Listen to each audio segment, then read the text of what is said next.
Okay, good afternoon, good evening, everyone. It's David Schmidt, and welcome to this product training webinar. I hope that all of you had a wonderful 4th of July long extended weekend. If you already haven't taken a vacation, you have one coming up this summer. Hope you will be happy, healthy, safe, and enjoying some well-deserved time to relax. We are going to be talking about a summer patch today, which is glutathione. Of course, you need glutathione every day of your life. It's the master antioxidant, the most important antioxidant, certainly that you could take and elevate. We'll get into that in a little bit more detail. But especially during the summer when we're interested in protecting our skin from damage. It's important to keep our glutathione levels elevated. When we have a lot of stress in our life and we want to help to manage that stress, support our immune function, glutathione is critical in that process. So today, what we are going to do is dig into the benefits of glutathione. You're going to look at clinical studies that we have done to support the safety and the efficacy of the glutathione patch. And I have a few surprises for you. I pulled a few clinical studies to show you some of the surprising benefits of glutathione. For all of you men that are out there today, or for all of you women that have husbands or partners and you want them to have the best quality of life possible, I've got a clinical study that I'm going to show you where men can become better lovers because of glutathione. So that's a little bit of a tease, and we'll get to that a little bit later on. So with that, there's going to be a fun product training webinar today for sure. Let's go ahead and get started and learn about some of the wonderful things of glutathione. Just quick mention here, I'm not a medical doctor. I'm an inventor and a researcher. And we are not making any medical claims about our product. We're going to look at a lot of technical information today that I'll share for your information only. We never make medical claims about our products. So with that out of the way, let's go ahead and get started. So first things first, let's go ahead and take a look at some of the benefits of glutathione. Why would you want to elevate your glutathione levels?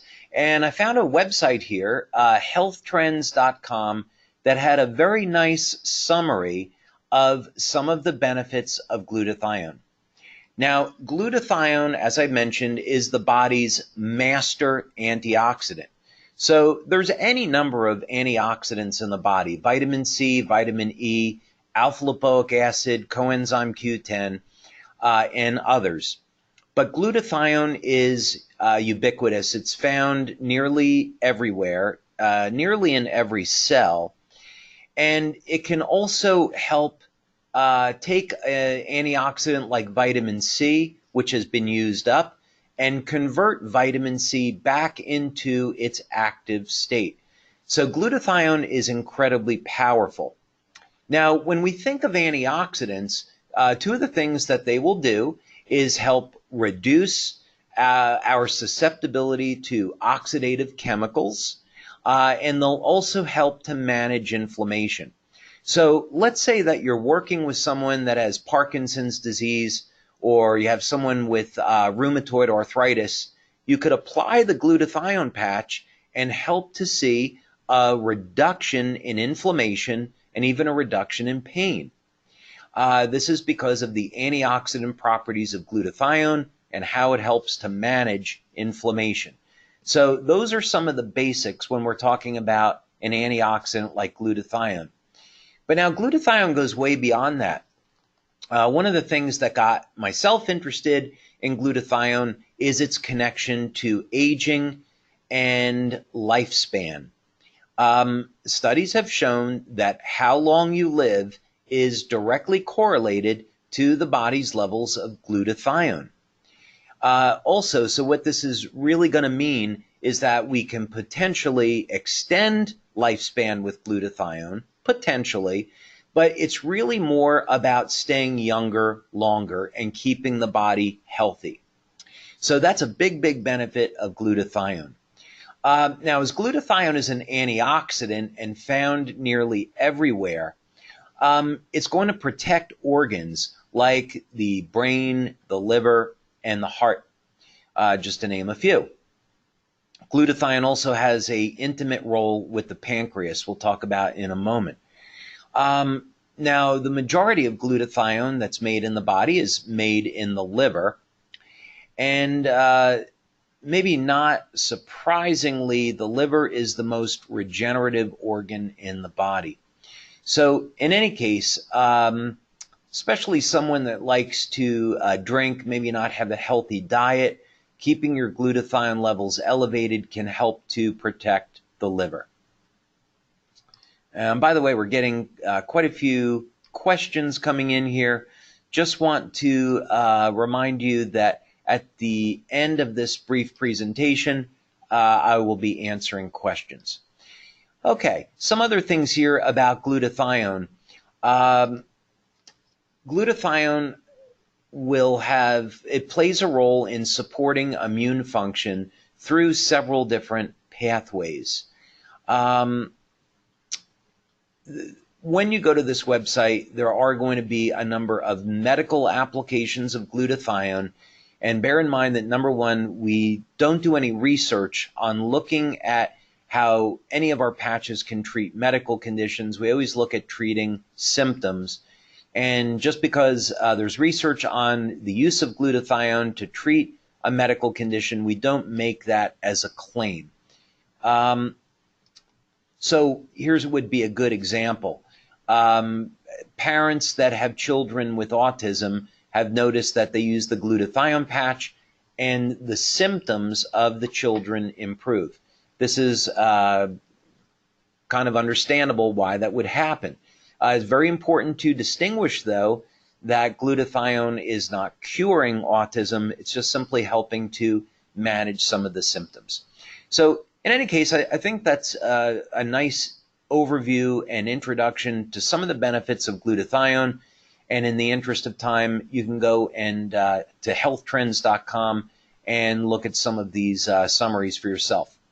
But let's move on now and take a look at some of the other work that we've done when it comes to the glutathione patch. Now, these are going to be specifically clinical studies that we have done that show how we elevate glutathione and, well, again, staying away from medical claims, just how it can support the health of the body. This will become kind of self-evident as we dig into it. So we've been doing research now on our glutathione patch since 2005, and thought we would start off with this study that we did in 2010 with Dr. Lisa Tully, who is a pharmacologist. And this study, we collected blood samples and urine samples from the participants. It was a pilot study. And basically, we wanted to see, when we were applying the glutathione patch, did this lead to an increase in blood levels of glutathione, and did we also see an increase in the amount of mercury in the urine, meaning detoxification. And of course, it says right here, the results indicate that the LifeWave patches significantly increase blood glutathione. Now, let's use a frame of reference. If you take a glutathione pill, after 30 days, you'll see a 14% increase in glutathione. So that would be considered significant. So how did we do with the glutathione patch? Now, this study, along with other studies on our website, can be found at the science section of our website. For the interest of time, we're just simply going to scroll through this, and I'm going to go down to page 12, where we can look at the summary. If you want to go back later and look at all these graphs, you certainly can do that. So a couple of things I want to bring to your attention is that um, although there is variability in baseline glutathione measurements, which I'm going to discuss, we saw that the average after patch placement was 264% increase. Now, what does that mean, variability in baseline? This is important. Someone asked me earlier today, what would a normal level of glutathione in the blood be? And this is a very difficult question to answer because what would be a normal level today? And where does this person live? Do they live in, the pristine woods of maybe Colorado, or do they live in Beijing, which is an incredibly heavily polluted place? Does the person have a healthy diet? What is the age of this person? Because there's going to be age-related declines of glutathione, and et cetera, et cetera. So coming up with what a quote-unquote normal level of glutathione today, I think would be rather difficult, given all the toxins that we're exposed to in the environment. Also, when we think about is a person suffering with a chronic disease like rheumatoid arthritis, where they would be prone to having lower levels of glutathione, or someone young and healthy? So that's what it means, variability in baseline measurements. But even with that, we saw this massive, massive increase in glutathione levels. Now, if we take the worst case, someone had the lowest baseline value, maybe they were sick, who knows? There was an increase of 454%. So when we're talking on our website about a 300% increase in glutathione, this is where these numbers come from. But let's give another example here. And actually, I think I deleted that a little bit earlier. I'll tell you what, let me see if I can pull this up. We will go quickly here to the LifeWave website. Maybe in the interest of time, we will skip this. There is another clinical study that is on our website on glutathione. It involved 15 people. And basically what we showed is that at the lower end of the spectrum, we saw a 35% increase in glutathione after 24 hours. At the higher end, we saw a 500% increase in glutathione in 24 hours. So that's what this means by variability. It depends on a lot of different factors. But the average was right around 300%. Okay, now question, if we are increasing glutathione levels by 35%, 100%, 3 times over normal levels or baseline, what effect would that have on the body? So we did this clinical study. The data was collected by Dr. Sherry Blake Greenberg and processed by Dr. Homer Nazaran, who is a biomedical engineer. At the time, he was at the University of Texas in El Paso. And I believe Dr. Nazaran has retired now from the university. But in any case, we wanted to look at, what would happen if we took 30 people, put them on a glutathione patch, had them wear the patch 12 hours a day. One group would wear the patch 5 days a week. The other group would wear the patch 7 days a week. What would happen? We collected this data bioelectrically using a piece of equipment called EIS, or electrointerstitial scanning. This is a piece of equipment from Europe.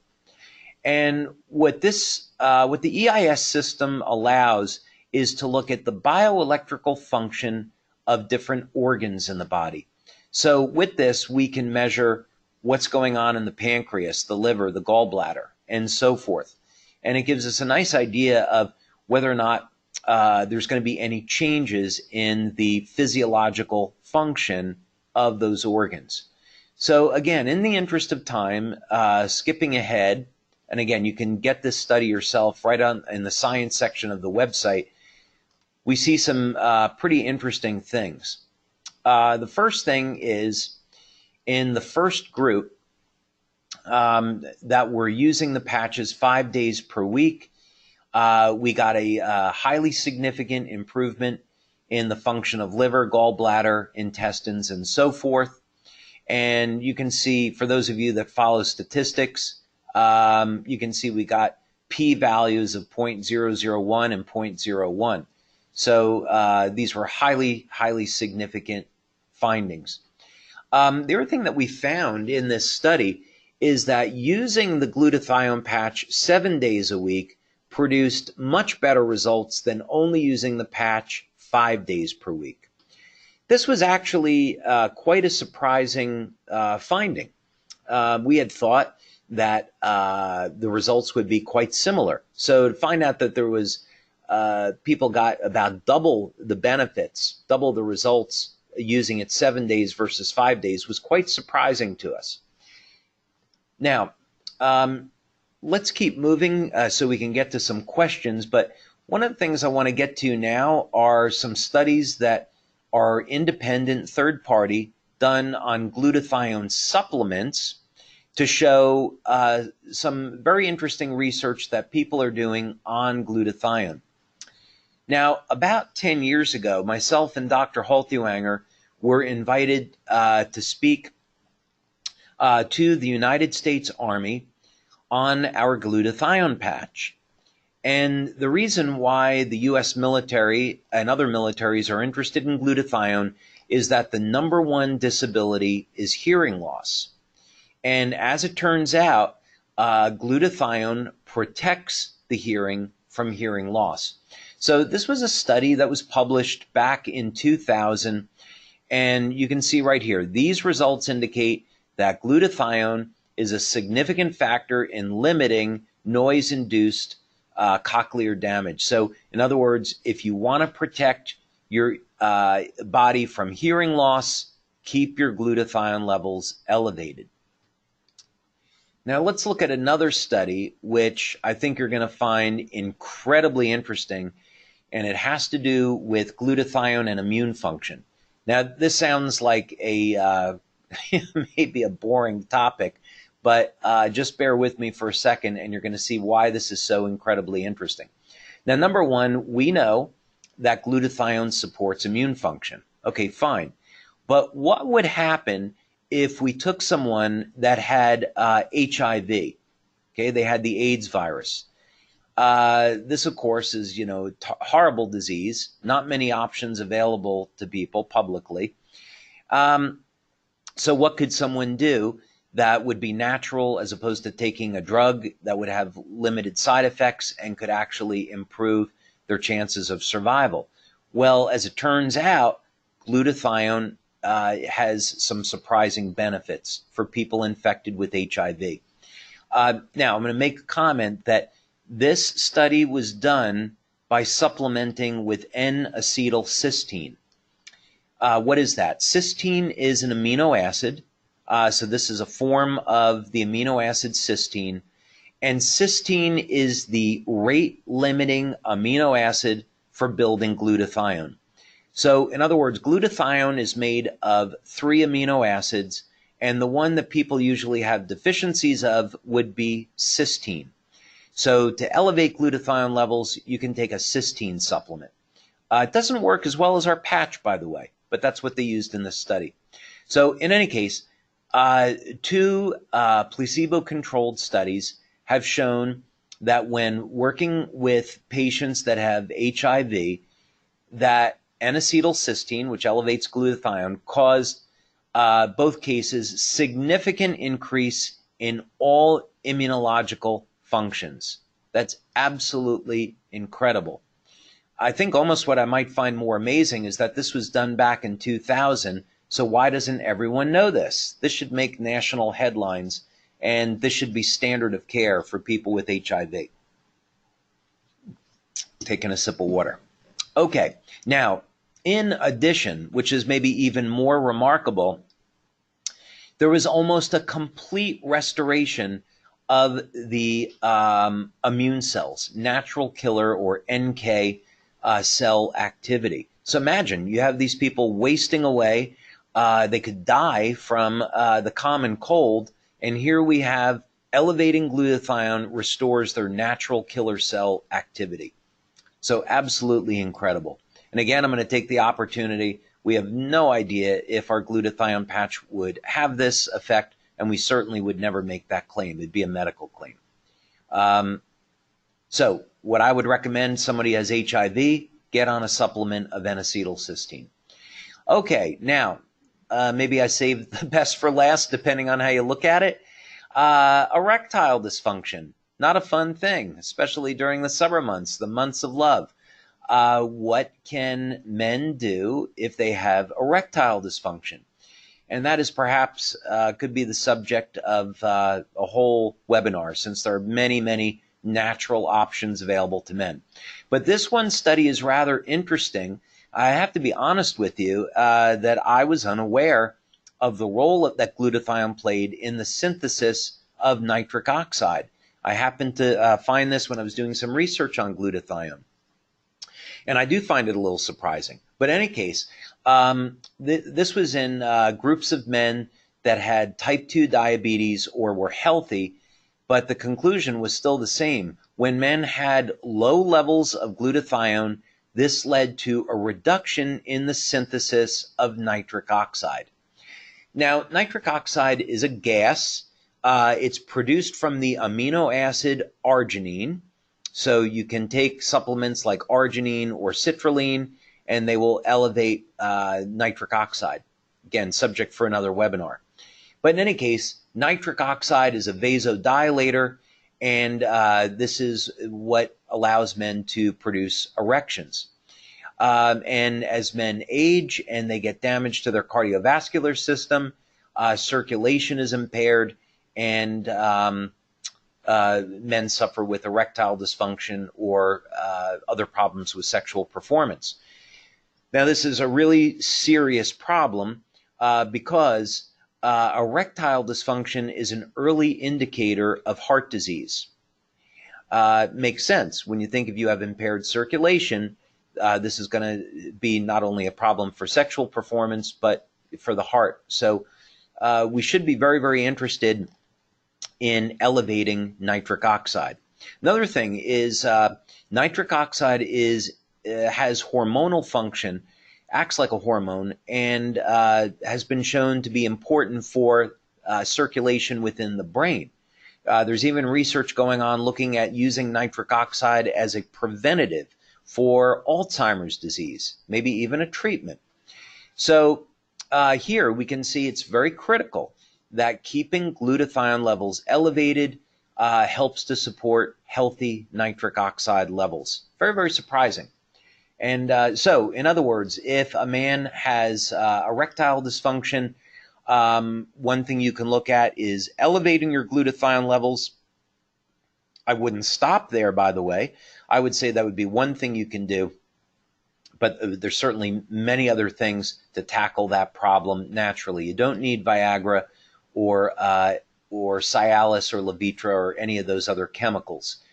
You can solve your erectile dysfunction naturally. Okay. So with that, let's go to some questions. And you can either raise your hand and I will unmute your microphone, or I've got a slew of questions here. Let's see if I can take some of these. All right, bear with me for a second. All right, let's see what we got here. Oh, a lot of questions tonight. Let's see what I can get to. Some of these questions are very long. You know, there are a few of you that asked really, really long questions. What I would ask you to do is take what you wrote to me and submit them to customer service and put them to my attention, and they'll get to me. They'll forward the questions to me because they're just too lengthy for me to get to. Some of you are also asking me about medical conditions, and I'm not going to answer those. Not on the webinar. I can give you some guidance of what you can discuss with your doctor.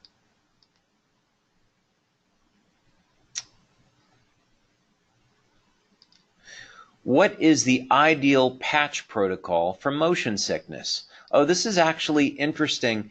I can answer this. It would be a medical claim, but it's well supported by the FDA.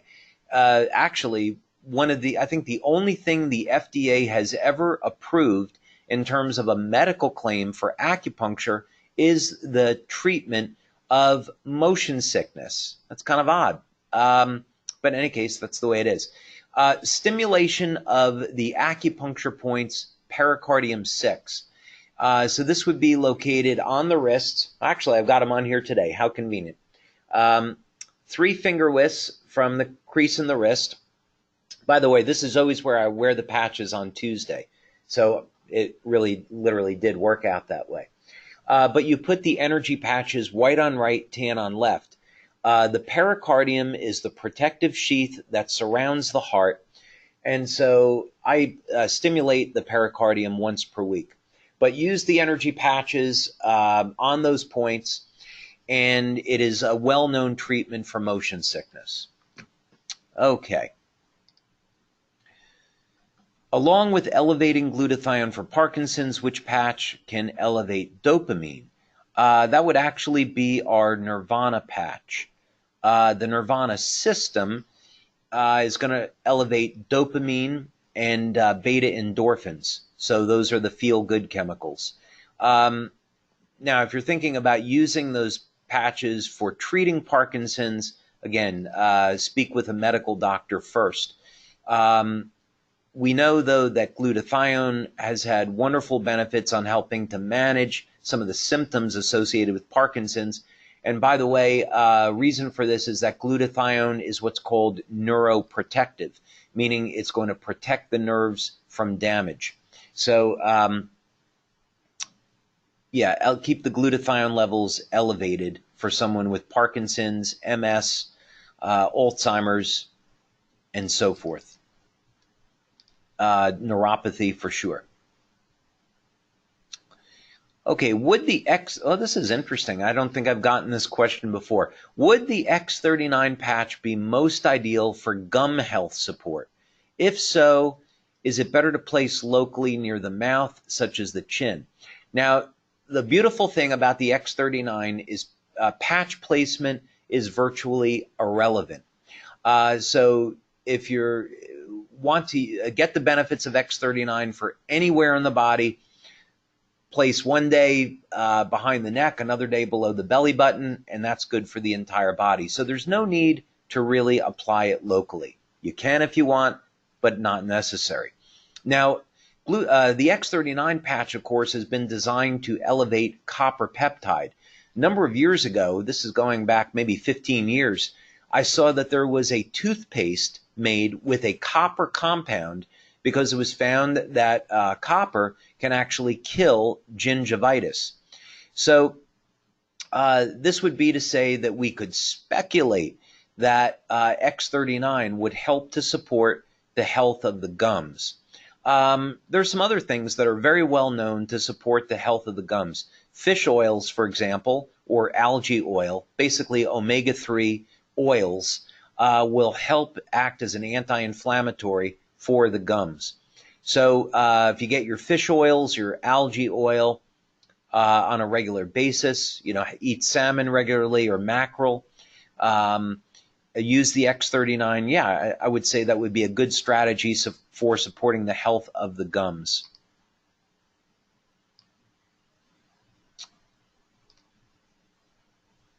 Okay, thank you, Kathy, for sending that link. That's exactly the one I was looking for. I deleted it by accident before the webinar started, apparently.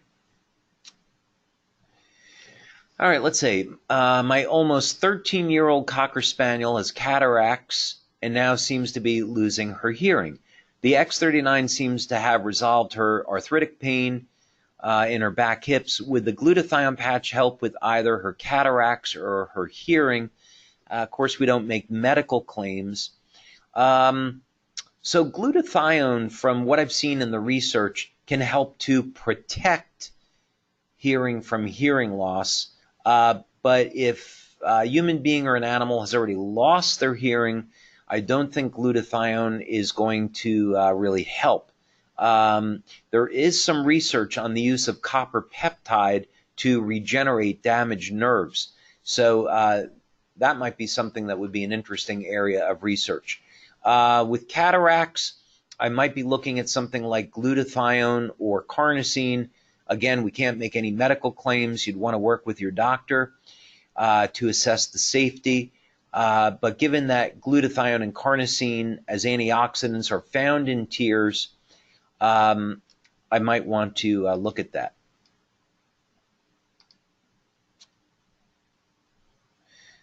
Okay. Okay, so this is from a member. They're making a statement. I've been using LifeWave patches since February. I think they're a wonder. Thank you very much. With these webinars and the help of my cousins and Telegram's LifeWave friends, I'm learning a lot. Thank you for these live webinars. You're very welcome. It's my pleasure. I love doing the webinars and always happy to be of help. So thank you for sharing that. Okay, since the patches work based on phototherapy, will they be affected if they are put near a light source or in sunlight? So the patches contain organic crystals that reflect very specific wavelengths of light, and they are activated by body heat. So you can apply them to the body, and of course they work.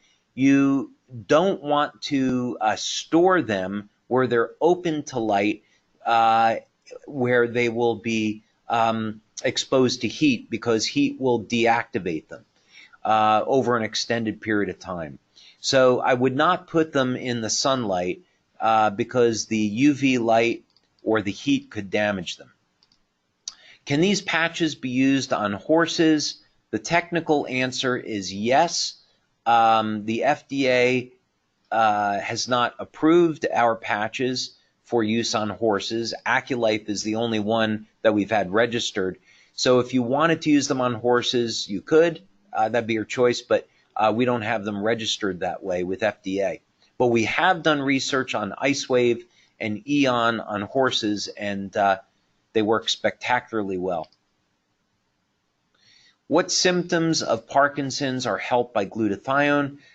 We see people get an improvement in their range of motion, reduction in pain, reduction in tremors, improvement in energy, and overall improvement in well-being. We've never done a study with people with Parkinson's. This is all anecdotal feedback that members have given us, or things that we've seen.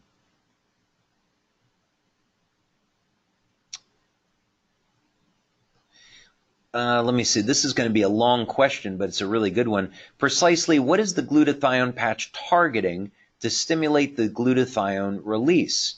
If it is a wavelength of light, how exactly does that work? Okay, this is definitely not going to be able to answer that in a minute here. But basically, what was discovered, this is going back 10 years now, is that the carrier for light in the body, you could think of this as being, in electronic terms, as being the transducer, is a chemical compound called cytochrome C oxidase. And so basically what happens is you have light that will hit the surface of the skin. The wavelengths of light will come in contact with cytochrome C oxidase, which is part of the energy production cycle in the mitochondria. And then this gets converted over into biochemical effects. So what that means is, let's say we use 660 nanometer light, or we use a wavelength of light in the infrared band. Cytochrome C oxidase will be activated by this light, and in response will increase beta oxidation, which is fat burning. So we get an increase in mitochondrial energy. This mechanism is very well understood today, and is the basis for photobiomodulation and phototherapy. Okay. For overall maintenance, how often might one wear the glutathione patch? Now, the X39 will increase glutathione levels. It's about 30 to 40% from our research. So that would be perfect for maintenance. But if you wanted to do a detox, what I do is I use X39 on the back of the neck during the day. I'll use carnosine below the belly button. I use 1 or 2 sets of energy patches. And then at night, I use the Eon patch. And I also am always experimenting with different patches and rotating things. On the weekends, though, I'll substitute carnosine for glutathione. So I use the glutathione patch now 2 days a week. That's the cycle that I like, and depending on what results you're looking for, you can experiment.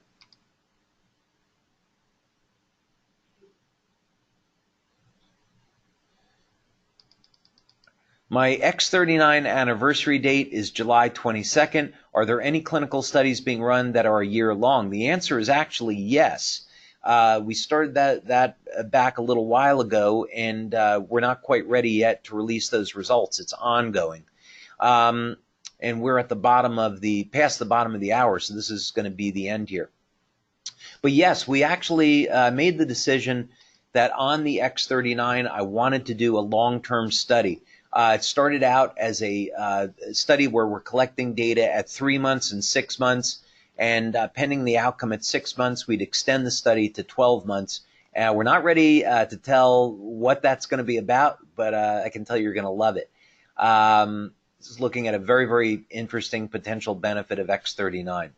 So in any case, thank you so much for being here today. Hope you all have a wonderful summer. Hope you enjoyed this webinar, and looking forward to talking to you next month. As for me, I am off to Japan, leaving on Friday. We have a sold-out crowd of 500 people. Going to see some of our leaders there from the U.S., like Roy Serjono, Lorenzo Magru, and, of course, our family of Japanese members. Japan is one of the fastest growing markets in the world for us today, so definitely excited to be over there supporting them. So thanks, everyone. Have a wonderful evening, and see you on next month's product training webinar.